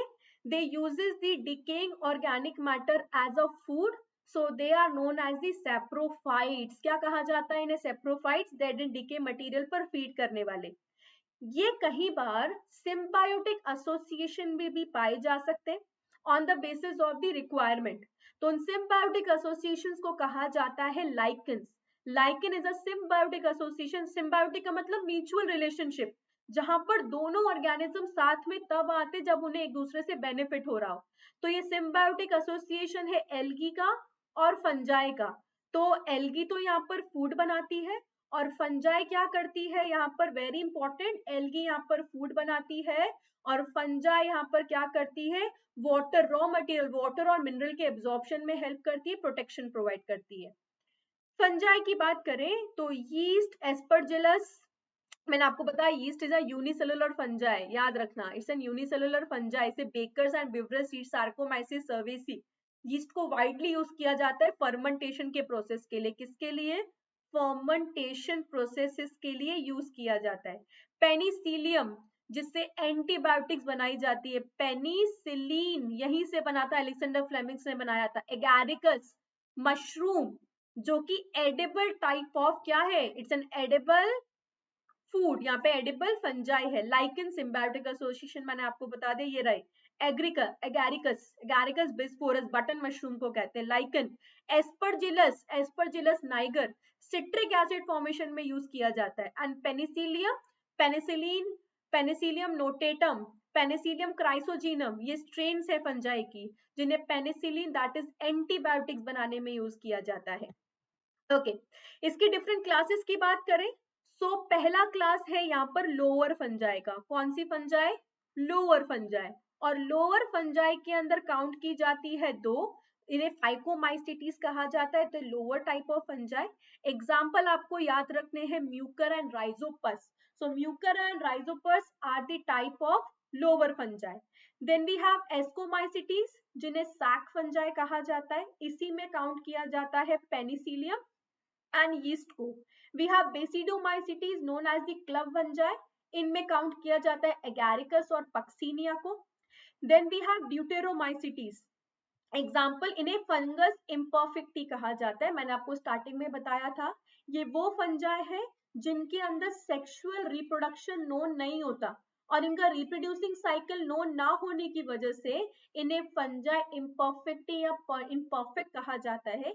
अगर इनमें से किसी का सेक्सुअल रिप्रोडक्शन पता लग जाए तो उन्हें ट्रांसफर कर दिया जाएगा मेंबर्स को, बेसिडोमाइसिटीज में ट्रांसफर कर सकते हैं, एस्कोमाइसिटीज में ट्रांसफर कर सकते हैं। एग्जाम्पल यहाँ पर दे रखा है, इन्हें डिट्यूरोमाइसिटीज के अंदर से बहुत एग्जाम्पल्स है जिन्हें यूज किया जाता है, they have the medicinal property. ऑर्टिनेरिया, वीट रस्ट कॉज करने वाला, ये सब कहाँ से बिलोंग करते हैं? ड्यूटेरोमाइसिटीज कैटेगरी से। तो आपको याद रहेगा हमने फंजाई के बारे में बात की, यूकैरियोटिक, यूनिसेलुलर और मल्टीसेलुलर इन नेचर। फंजाई को सेपरेट क्यों किया गया प्लांट किंगडम से? इंपॉर्टेंट पॉइंट, इन्हें पहले रखा जाता था प्लांट किंगडम के अंदर on the basis of their structure. क्यों? क्योंकि फंजाई के पास मौजूद होती है सेल वॉल। क्या मौजूद होती है? Cell wall is found in the case of fungi. पहला इंपॉर्टेंट पॉइंट तो ये। दूसरा इंपॉर्टेंट पॉइंट है, तो फंजाई के पास सेल वॉल मिलती है, first important point. Second important point की बात की जाए तो फंजाई के स्ट्रक्चर से रिलेटेड इनके पास माइसीलियम मिलता है, तो इन्हें पढ़ा जाता है, इन्हें बोला जाता है थैलोफाइट्स। तो इन्हें प्लांट किंगडम के अंदर थैलोफाइट कैटेगरी में रखा गया था जहां पे माइसीलियम का फॉर्मेशन है, वेल डिफाइंड स्ट्रक्चर नहीं मिलता। सेम लाइक एल्गी, हम एल्गी को थैलोफाइट्स कैटेगरी के अंदर पढ़ेंगे। तो यहाँ पर इसी वजह से इन्हें प्लांट किंगडम में रखा जाता था। But R H. व्हिटेकर ने ऑन द बेसिस ऑफ क्या? मोड ऑफ न्यूट्रिशन, क्योंकि इनके अंदर मोड ऑफ न्यूट्रिशन कैसा मिलता है? Heterotrophic mode of nutrition, saprophytic होते हैं, डेड एंड डिके, डिकम्पोजर्स की तरह बिहेव कर रहे हैं, डेड एंड डिके पर फीड कर रहे हैं, तो वहां से सेपरेट कर दिया गया। अगली कैटेगरी है हमारे पास प्लांट्स एंड एनिमल्स। तो प्लांटे किंगडम, कौन सा किंगडम? Kingdom Plantae. तो हम किंगडम प्लांटे में पढ़ेंगे मल्टी सेलुलर यूकैरियोटिक ऑर्गेनिज्म जिनके पास सेल वॉल मौजूद होती है। क्यों ये इतने इंपॉर्टेंट क्यों है? क्योंकि ये नेचर के अंदर ऑटोट्रॉप्स होते हैं। क्या होते हैं ये नेचर में? ऑटोट्रॉप्स, अपना खाना खुद से बना सकते हैं। आइदर ये लाइट को यूज करते हैं, तो फोटोसिंथेटिक नेचर में होंगे तो लाइट को यूज करेंगे for the synthesis of food, या तो नेचर में कीमो सिंथेटिक भी हो सकते हैं, chemo autotrophic type of mode of nutrition भी हो सकता है। इनमें हम पढ़ेंगे 5 मेजर कैटेगरी। एक मैंने अभी आपको बताया था थैलोफाइट्स, तो हम थैलोफाइट्स में स्टडी करेंगे एल्गी को। देन हम पढ़ेंगे bryophyte, then pteridophyte, gymnosperm and angiosperm. तो एक एक करके सारी कैटेगरीज के बारे में हम डिस्कस करेंगे, thallophyte, bryophyte, pteridophyte, gymnosperm and angiosperm. आगे पढ़ेंगे हम एनिमल किंगडम। ये इंक्लूड करते हैं वो सारे organisms which are multicellular eukaryotes, जिनके पास क्लोरोफिल मौजूद नहीं होता, जिनके पास सेल वॉल मौजूद नहीं है। हमें पता है प्लांट्स के पास सेल वॉल होती है, और प्लांट्स की सेल वॉल किसकी बनी हुई होती है? सेल्यूलोज की बनी हुई होती है। अगर हम ऐसे सिमिलर देखें फंजाई के केस में, मैंने आपको बताया सेल वॉल मौजूद है, बट जो फंजाई की सेल वॉल है वो किसकी बनी हुई है? काइटिन की बनी हुई होती है। So the cell wall found in the fungi is made up of chitin. Plant की सेल वॉल बनी हुई होती है, मेजर कंपोनेंट जो होता है वो सेल्यूलोज होता है। कैटेगरी है thallophyte, bryophyte, pteridophyte, gymnosperm and angiosperm. Animals multicellular तो है, यूकैरियोटिक भी है, बट इनके पास क्लोरोप्लास्ट एब्सेंट होता है, मतलब दे डोंट हैव प्लास्टिड, जो double membrane bound cell organelle है, या मौजूद नहीं है, इसीलिए नेचर में हेटेरोट्रॉफ है। इनको डिवाइड किया जाएगा 10 ग्रुप्स में, या फिर जिन्हें आप कह सकते हैं फाइलम्स के अंदर डिवाइड किया जाता है। ये क्या हो जाएंगे? इन्हें बोलेंगे डिवीजन, और इसे हम यहाँ पर बोलेंगे फाइलम। तो फाइलम कौन कौन से हो गए? Porifera, coelenterata, platyhelminthes, nematode, annelids, arthropod, mollusca, echinodermata, protochordata and vertebrate. तो इन सारी कैटेगरीज को हम यहाँ पर क्या करेंगे? स्टडी एक एक करके। पोरीफेरा कौन से होते हैं आपको पता है, और मैंने आपको बताया भी है कि एनिमल के केस में लेवल ऑफ ऑर्गेनाइजेशन हम कहाँ से पढ़ेंगे? होते मल्टी सेलुलर है, बट सेलुलर लेवल पर भी हो सकते हैं, टिश्यू लेवल पर भी हो सकते हैं, ऑर्गन सिस्टम लेवल पर भी, ऑर्गन लेवल पर भी हो सकते हैं। उसी बेसिस पर इन फाइलम्स को क्या किया गया है? फॉर्म किया गया है। तो आपको याद रखना है कि इन दोनों टॉपिक्स को हमें किस में पढ़ना है? आने वाले सेशंस के अंदर हम इन्हें क्या करेंगे? डिटेल में स्टडी करेंगे। आगे चलते हैं। हमने पढ़ा 5 किंगडम क्लासिफिकेशन के बारे में। एक इंपॉर्टेंट पॉइंट जहां से कई बार क्वेश्चन फ्रेम हो जाता है, मैं पहले उसको इंक्लूड करना चाहूंगी। Drawback of the 5 kingdom classification, कि जो 5 किंगडम क्लासिफिकेशन सिस्टम है इसके ड्रॉबैक्स क्या होते हैं? What are all the drawbacks of the 5 kingdom classification system? So, following are the method in the RH Whittaker। अगर RH Whittaker क्लासिफिकेशन की बात की जाए तो उनके अंदर RH Whittaker के क्लासिफिकेशन सिस्टम में प्लांटे, अब शुरू से लिखते हैं हम यहाँ पे, प्लांटे से क्यों शुरू करें, स्टार्टिंग से शुरू करेंगे। RH Whittaker के 5 किंगडम क्लासिफिकेशन के अंदर इंक्लूड किया गया किन किन को? मोनेरा को इंक्लूड किया गया, प्रोटिस्टा को इंक्लूड किया गया, देन फंजाई को इंक्लूड किया गया, प्लांट्स को इंक्लूड किया गया, और एनिमल्स को इंक्लूड किया गया। एक पॉइंट जो आपको वहां पर ध्यान देना था वो है इन सब के अंदर क्या मौजूद है? सेल मौजूद है। इसी वजह से हम सेल को universal criteria to define life कहते हैं, उसको यूज किया जाता है एज एन पैरामीटर। पर RH Whittaker के क्लासिफिकेशन सिस्टम के अंदर कुछ ऑर्गेनिजम्स को यहाँ पर ग्रुप नहीं किया गया, इन्हें कहीं रखा नहीं गया। उन ऑर्गेनिजम्स को कहा जाता है जैसे कि एक prions, viroids, virus and lichens. Lichens के बारे में मैंने आपको अभी बताया है। Symbiotic association between the fungi and algae. अब बताओ, एल्गी तो वहां पर नेचर में फोटोट्रॉफिक है, फंजाई नेचर में हेट्रोट्रॉफिक है, तो इसको कहाँ रखोगे?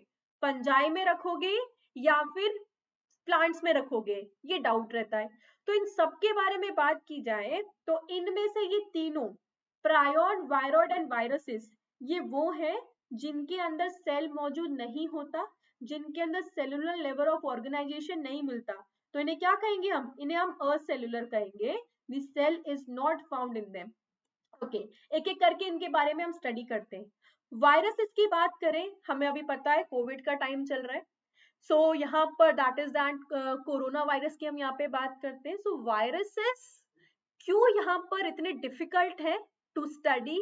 क्योंकि वायरसेस की खुद का कोई स्ट्रक्चर मौजूद नहीं है। अगर मैं इस पेन की बात करूं तो वायरस बिल्कुल एक पेन की तरह है अगर बाहर इन्वायरमेंट में इसकी बात की जाए, पर जब मैं बॉडी में बात करूंगी तो वायरस मेरी बॉडी की मशीनरी को, मतलब मेरे न्यूक्लियस, मेरे सेल की मशीनरी को, न्यूक्लियस को यूज करके अपने जेनेटिक मटेरियल को वहां पर क्या कर लेगा? रेप्लिकेट कर लेगा। जैसे मैंने आपको सेल डिवीजन पढ़ाया था, तो ये अपने जेनेटिक मटेरियल को रेप्लिकेट कर लेता है होस्ट की मशीनरी को यूज कर और अपना कॉपी नंबर वहां पे बढ़ा लेगा, और एक ऑर्गेनिज्म में दूसरे ऑर्गेनिज्म में रैपिडली ट्रांसफर होता रहेगा, अपना स्ट्रक्चर चेंज करता रहेगा।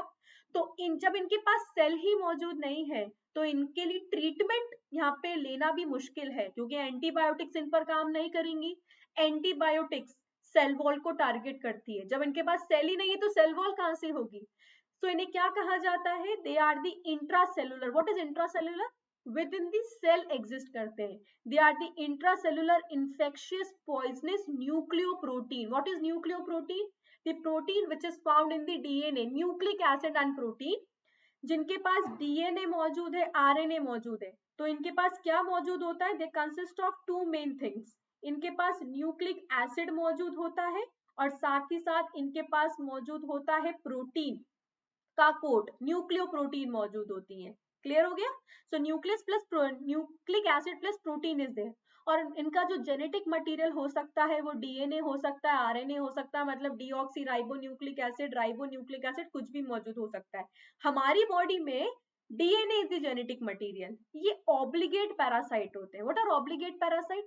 ऑब्लिगेट पैरासाइट का मतलब हुआ ये स्ट्रिक्ट फॉलो करते रूल को, इसका मतलब ये सेल के बाहर एग्जिस्ट नहीं कर पाएंगे, दे आर ऑब्लिगेट पैरासाइट, ये हमेशा किसी ना किसी होस्ट के अंदर ही लिविंग स्ट्रक्चर रखेंगे, वरना बाहर इनकी कोई पावर नहीं होती है, कोई इनका कोई मतलब ही नहीं बनता है, they are just non living particles. इसीलिए वायरसेस को link between the living and the non living world बोला जाता है। So they don't have a cellular structure. इनकी डिस्कवरी किसने की थी? साइंटिस्ट का नाम है इवांस्की। इन्होंने ईयर 1892 किसकी डिस्कवरी की थी? वायरसेस की डिस्कवरी की थी। क्या आप लोगों को पॉइंट क्लियर हुए? इंट्रासेलुलर इन्फेक्शियस पार्टिकल जो पॉइजनस होते हैं, डिजीज कॉज करते हैं, एनिमल में डिजीज कॉज करते हैं, प्लांट में डिजीज कॉज करते हैं, बैक्टीरिया में डिजीज कॉज करते हैं, तो दे आर वाइड स्केल पर डिजीज कॉज करने का पावर रखते हैं।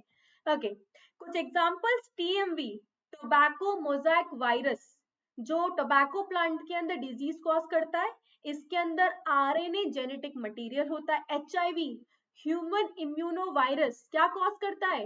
एड्स कॉज करने वाला।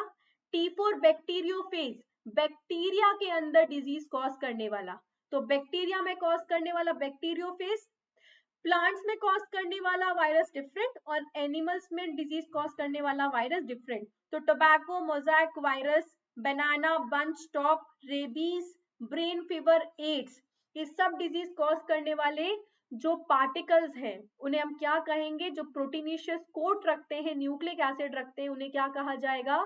वायरसेस कहा जाएगा। नेक्स्ट, प्रायॉन्स क्या होते हैं? तो these are the intercellular infectious protein particle जो कि क्या करते हैं? Causes disease in the animals, ये एनिमल्स में डिजीज कॉज करने की पावर रखते हैं। They are discovered by the scientist Stanley, scientist का नाम है स्टेनले। 1970 के अंदर इन साइंटिस्ट ने क्या किया था? प्रायॉन्स को डिस्कवर किया था। तो वायरस से कंपेयर किया जाए प्रायॉन्स को, तो प्रायॉन्स में न्यूक्लिक एसिड मौजूद नहीं होता, इनमें क्या मौजूद है? These are the proteinaceous particle.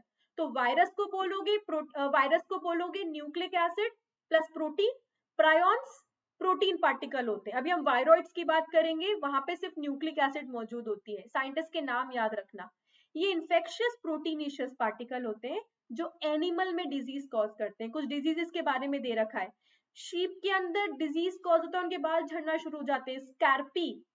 Malaysian tribes के अंदर होता है kuru. Then we have the Jacob's disease and there is the spongy encephalopathy, brain related disorders cause होते हैं, bovine spongiform encephalopathy. So different types of disease are caused by the material, by the, आज के लिए homework आप लोग यहाँ पे इसके बारे में स्टडी करना डिटेल में, ये जैकॉब डिजीज क्या होता है, इंसेफेलोपैथी क्या होती है, दे आर वेरी इंपॉर्टेंट। कुछ इंपॉर्टेंट इंफॉर्मेशन को गेन करना अच्छा होता है। सो प्रायॉन्स यहाँ पर प्रोटीनिशियस पार्टिकल होते हैं।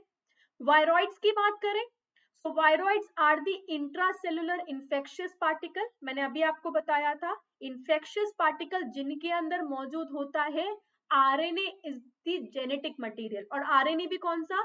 सिंगल स्ट्रैंडेड RNA मौजूद होता है। वायरॉइड्स को कंपेयर किया जाए वायरसेस से तो इनको नेकेड वायरस कहा जाता है। क्या कहा जाता है? नेकेड वायरस, क्योंकि इनके पास क्या मौजूद नहीं है? प्रोटीन कोट मौजूद नहीं है। इन्हें डिस्कवर किया है साइंटिस्ट ने जिनका नाम है टीओ डाइनियर। 1971 में साइंटिस्ट थे जिन्होंने क्या किया? वायरॉइड्स की डिस्कवरी की। वायरॉइड्स यहाँ पे प्लांट्स के अंदर बहुत हद तक डिजीज कॉज करते हैं, जैसे मैंने प्रायॉन्स के बारे में बोला, एनिमल में डिजीज कॉज करते हैं। यूं पढ़ो, वायरसेस डिजीज कॉज करते हैं प्लांट्स में भी, एनिमल्स में भी, बैक्टीरिया में भी। प्रायॉन डिजीज कॉज करते हैं एनिमल्स में और वायरॉइड डिजीज कॉज करते हैं प्लांट्स में। Potato spindle tuber, citrus exocortis, cucumber pale fruit and potato bunchy top. So different type of disease in the plants is caused by the viruses, viroids, और इन्हें naked viruses बोला जाता है। अगर compare किया जाए साइज वाइज तो viruses बड़े होते हैं, prions and viroids are smaller in nature as compare to the viruses. ये वो ऑर्गेनिज्म है जिन्हें आर.एच. व्हिटेकर ने अपने क्लासिफिकेशन सिस्टम में इंक्लूड नहीं किया, तो ये 5 किंगडम क्लासिफिकेशन का ड्रॉबैक भी माना जाता है। Am I clear? Okay. और लास्ट ऑर्गेनिजम्स हमारे पास यहाँ पे मौजूद है lichens. These are symbiotic association between the algae and the fungi. यहाँ पर जो एल्गी मेंबर होता है, एल्गल कंपोनेंट होता है, उसे फाइकोबायोन्ट कहा जाता है. वो नेचर में ऑटोट्रॉफिक होता है. तो एल्गी यहाँ पे फूड बनाएगा, जबकि फंगल कंपोनेंट को माइकोबायोन्ट कहते हैं. तो study of algae is the phycology, study of the फंजा is the mycology. से माइकोबायोन्ट कहा जाता है. और ये नेचर में हेट्रोट्रॉफ है. हमें पता है नेचर में कैसे होते हैं, सेप्रोफाइटिक होते हैं. और ये नेचर के अंदर कैसे होते हैं, फोटोसिंथेटिक होते हैं. तो अपना खाना लाइट की प्रेजेंस में खुद से बना पाते हैं. Lichens are very good indicator of pollution. Specifically बात करना चाहो तो सल्फर डाइऑक्साइड के पोल्यूशन के इंडिकेटर होते हैं, इवन वाटर पोल्यूशन के इंडिकेटर होते हैं. मतलब लाइकन वहां पर ग्रो नहीं करेगा जहां पर क्या देखने को मिलेगा, जहां पर पोल्यूशन देखने को मिलेगा, एयर और water pollution. Pamelia, Caledonia, these are the example of the symbiotic association between algae and fungi. Am I clear to everyone? Okay. So हम next class में शुरू करेंगे next topic, that is the classification of plant. तो आपके पास जो next session आने वाला है, this will be the classification of the plants. मैंने आपको पूरा का पूरा classification system बता दिया है. The classification, generalize classification system के बारे में सारा डिटेल प्रोवाइड कर दिया है. नेक्स्ट सेशन में आपके लिए लेकर आने वाली हूँ क्लासिफिकेशन ऑफ प्लांट्स, और इसके बाद हम पढ़ेंगे क्लासिफिकेशन ऑफ एनिमल्स. तो एक एक करके सारे टॉपिक्स को डिस्कस करते जाएंगे. ठीक है, तो मिलती हूँ आपसे नेक्स्ट सेशन के समय. तब तक के लिए आपको क्या करना है, इस टॉपिक को, इस सेशन को अच्छे से अटेंड करना है. कोई डाउट हो तो आप डायरेक्टली मुझसे कनेक्ट कर सकते हो. चैनल को भूलना नहीं है, लाइक और सब्सक्राइब करना है. चैनल का नाम आप सबको पता है, उन्नति. तब तक के लिए सब लोगों को bye bye and take care बच्चों.